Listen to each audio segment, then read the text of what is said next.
নমস্কার বন্ধুরা, চম্পাস কিচেনে সবাইকে স্বাগত জানাই। আজকের রেসিপি হচ্ছে বাচা মাছের সর্ষে ঝাল। খুব সহজে ঘরে থাকা উপকরণ দিয়ে সুস্বাদু মাছের ঝাল আমি কি করে তৈরি করি, চলো তার রেসিপিটা চটপট দেখে নেওয়া যাক।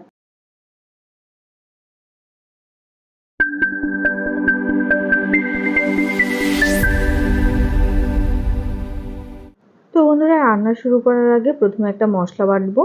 মিক্সিং জারে দিয়ে দিচ্ছি 2 টিস্পুন কালো সর্ষে আর 1 টিস্পুন হলুদ সর্ষে। প্রথমে এগুলোর একটা ড্রাই পাউডার করে নিচ্ছি। সর্ষে দেখো গুঁড়ো করে নেওয়া হয়ে গেছে।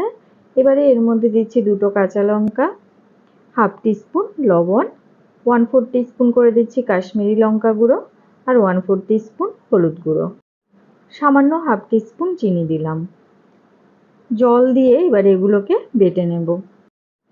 মশলা বেটে নেওয়া হয়ে গেছে। এবারে চলো রান্নাটা শুরু করা যাক। গ্যাস জ্বালিয়ে একটা কড়াই গরমে বসিয়ে দিচ্ছি। গরম কড়াইতে দিচ্ছি 3 টেবিল স্পুন সর্ষের তেল। এই রান্নাটা সর্ষের তেলে করলেই কিন্তু খেতে বেশি ভালো লাগবে। কড়ার চারধারে ভালো করে তেল লাগিয়ে নিয়েছি। এবারে এর মধ্যে দিয়ে দিচ্ছি আগে থেকে ভালো করে ধুয়ে পরিষ্কার করে রাখা বাচা মাছ। এর মধ্যে সামান্য নুন, হলুদ আর কাঁচা সর্ষের তেল মাখিয়ে নিয়েছি। আমি আগেও বহুবার বলেছি, যে কোনো আঁশ ছাড়া মাছ যদি সামান্য কাঁচা সর্ষের তেল মাখিয়ে ভাজো তাহলে তেল ছিটকে কিন্তু গায়ে আসবে না। ওই মোটামুটি 1.5 থেকে 2 মিনিট সময় নিয়ে মাছের এক এক সাইড ভেজে নেব। গ্যাসের আঁচ এই সময় অবশ্যই মিডিয়াম টু লোতে রাখবে। একটা সাইড ভালো করে ভাজা হয়ে গেলে অপর সাইড উল্টে দেবে। খুব বেশি নাড়াচাড়া করবে না, এতে করে যেহেতু বাচা মাছগুলো ছোট ছোট তাই ভেঙে যাওয়ার চান্স থাকবে।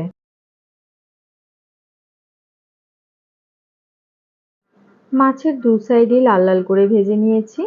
এবারে তেল ছেঁকে একটা প্লেটে নামিয়ে রেখে দিচ্ছি। মাছ ভাজার পরে কড়াইতে বেশ খানিকটা তেল আছে, ওই তেলে একটা তেজপাতা শুকনো লঙ্কা ফোড়নে দিলাম। দিচ্ছি 1/4 টিস্পুন কালো জিরে।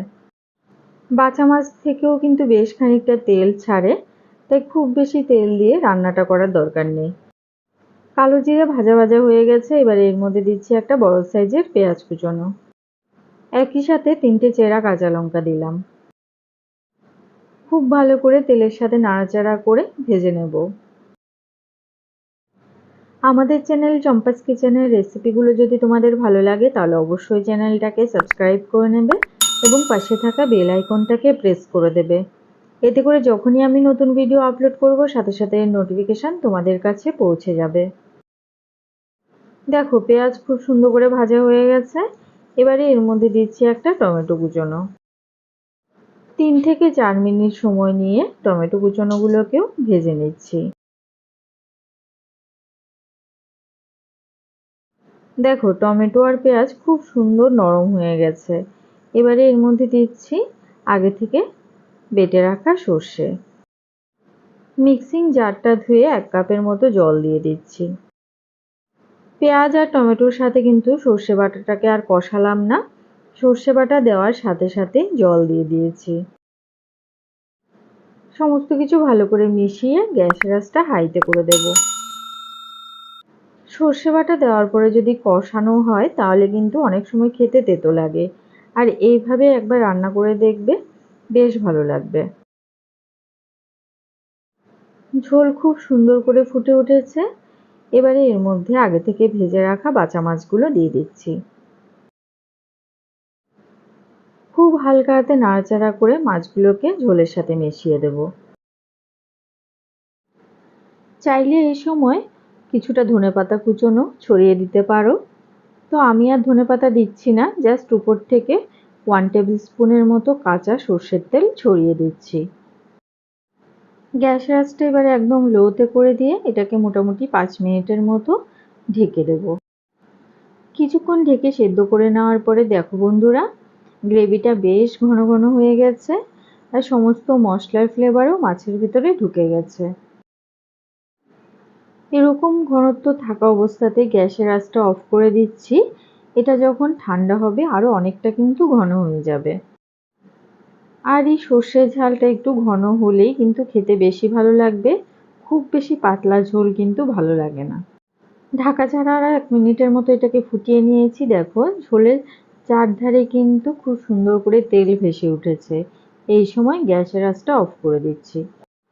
রেসিপিটা কেমন লাগলো অবশ্যই কমেন্ট করে জানাবে। ভালো লাগলে লাইক করবে আর তোমার বন্ধুদের সাথে ভিডিওটাকে শেয়ার করতে কিন্তু একদম ভুলবে না। এতক্ষণ আমার পাশে থেকে ভিডিওটা দেখার জন্য অনেক অনেক ধন্যবাদ। ভালো থাকবে, সুস্থ থাকবে। পরের ভিডিওতে আবার দেখা হবে। বাই।